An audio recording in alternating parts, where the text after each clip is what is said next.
The Aussie dollar's dip under 71 cents this week provided great fodder for newswires as it printed lows since February 2016.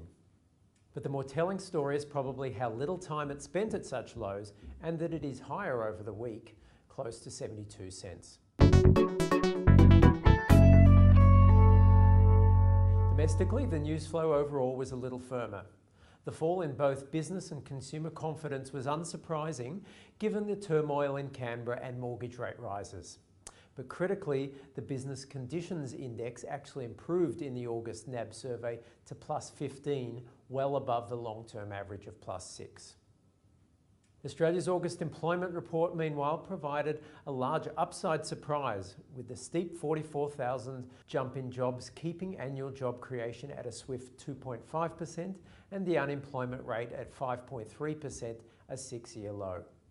Job creation is not as rapid as in 2017, but this report will surely be welcomed by the RBA as affirmation of its glass half full outlook on the economy. Still, as we have noted often in recent months, with the RBA firmly on hold, global factors tend to be the main driver of Aussie dollar movement. Commodity prices are mixed, with metals prices struggling in recent weeks, but energy prices trending higher, iron ore choppy, but thermal coal prices at 6-year highs. Westpac's daily index of Australia's export-weighted commodity price basket is grinding higher, in contrast to the recent Aussie dollar decline. But the sharpest bounce in the Australian dollar's nascent recovery this week came on news that the US was willing to discuss trade policy with China before imposing further tariffs. The Aussie has been the market's clear choice among major currencies as a proxy for the state of US-China trade relations.